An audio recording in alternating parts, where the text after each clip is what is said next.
Nahdlatul Ulama atau NU dianggap mengkhianat Islam dan membantu Republik Indonesia yang dianggap kafir.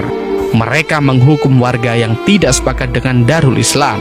Mereka ditugaskan untuk membunuh paling sedikit 1 orang warga dan membakar paling sedikit 5 bangunan yang didirikan pemerintahan Republik Indonesia dalam waktu 2 minggu.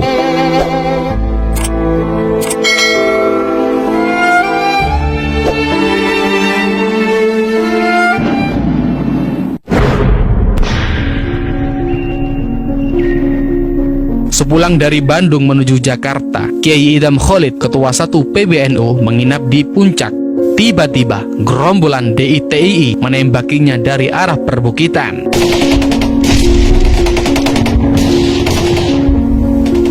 Dia tiarap di kolong ranjang. Untungnya, segera datang bantuan tentara dari Cipanas. Kontak senjata berlangsung berjam-jam. Mereka lari menjelang subuh dengan menderita banyak korban jiwa dan luka-luka. Di pihak tentara juga ada yang terluka. Bukan hanya itu, kekejaman penggagas Darul Islam ini juga dialami Kiai Idham Khalid ketika naik kereta api menuju Jawa Timur. Beliau ditembaki gerombolan DITII antara Gambir dan Pegangsaan. Beruntung, peluru hanya mengenai ujung kopiah ajudannya. Sasaran tembakan pastilah saya, menteri yang mengurusi keamanan. Begitulah kata Kiai Idham Khalid dalam buku Tanggung Jawab Politik NU dalam Sejarah. Dari tanggal 24 Maret 1956 hingga 9 April 1957, Kiai Idham Khalid menjabat sebagai Wakil Perdana Menteri merangkap Kepala Badan Keamanan. Kata Kiai Idham Khalid dalam buku Tanggung Jawab Politik NU dalam Sejarah, tugas saya yang paling berat adalah menghadapi gerombolan yang membawa dalil-dalil agama Islam, yaitu Darul Islam Kartosuwiryo di Jawa Barat, Ibnu Hajar di Kalimantan Selatan, Kahar Muzakar di Sulawesi Selatan, dan Tengku Daud Beuruh di Aceh. Menurut Kiai Idham Khalid, DITII, sang penggagas Darul Islam ini merugikan umat Islam. Banyak umat Islam yang menjadi korban kekejaman mereka. Mungkin di Aceh tidak terjadi perebutan seperti di Jawa Barat dan Sulawesi Selatan, di mana gerombolan DITII membakar madrasah dan masjid yang tidak sependapat dengan mereka. NU pun masih dianggap sebagai pengkhianat Islam karena keluar dari Masumi, juga dianggap musuh utama DITII. Mereka menganggap NU membantu Republik Indonesia kafir atau RIK. Beberapa orang pimpinan cabang NU di Jawa Barat dibakar rumahnya oleh DITII, bahkan ada yang ditembak mati.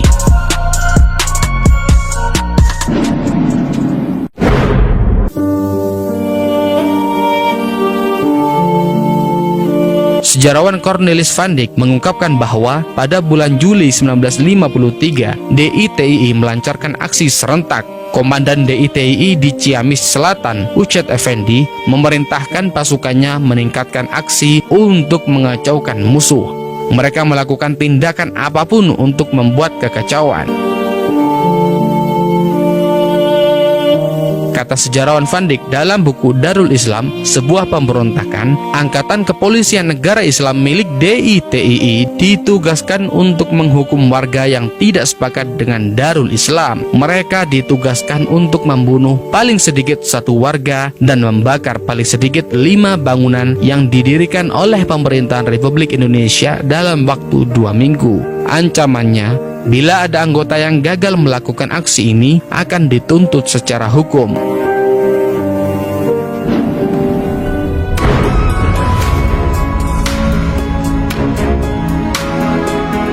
Dalam menghadapi DITII, Kiai Idham Khalid melibatkan para kiai-kiai atau ulama. Beliau membentuk KPK atau Kiai-Kiai Pembantu Keamanan yang diketuai oleh Kiai Haji Muslih dari Jakarta. Anggotanya ditunjuk 1 orang dari masing-masing wilayah di mana terdapat pula DITII. Khusus untuk Jawa Barat sebagai daerah yang paling luas dikuasai DITII, KPK menunjuk 2 orang wakil, yaitu Kiai Haji Dimyati dan Muhammad Marsid. Anggota KPK lainnya antara lain Kiai Haji Baidowi Tafsir dari Jakarta, Kiai Haji Malik dari Jawa Tengah, Kiai Haji As'ad Syamsul Arifin dari Jawa Timur, Kiai Haji Ahmad Sanusi dari Kalimantan, Kiai Haji Zahri dari Lampung, Kiai Haji Yusuf Umar dari Sumatera Selatan, Kiai Haji Kahar Ma'ruf dari Sumatera Tengah, Tengku Muhammad Ali Panglima Pulen dari Aceh dan Sumatera Utara, dan Kiai Haji Abdullah Yusuf dari Sulawesi.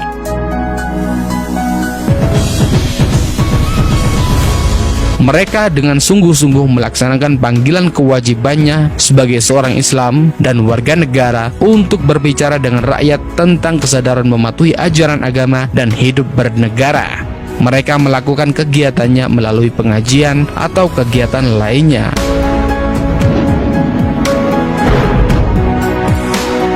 Panglima-panglima militer di daerah tersebut gembira dengan adanya KPK. Dalam setiap peninjauan maupun operasi militer, mereka selalu mengikut sertakan KPK. Di daerah yang berhasil dikuasai, sang kiai memberikan ceramah kepada rakyat. Mereka juga memberikan penyadaran, memberikan nasihat kepada anggota gerombolan DITI yang menyerah. Mereka sama sekali tidak diganjar dengan nilai penghasilan tertentu.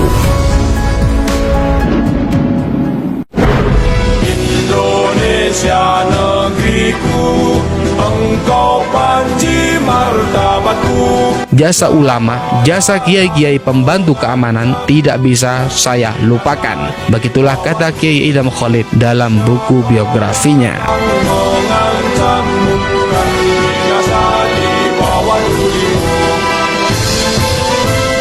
Itulah kekejaman dan teror DITI terhadap NU. Bagaimana Anda memaknai peristiwa ini? Salam mata hati pemuda, salam jas merah. Ya Allah,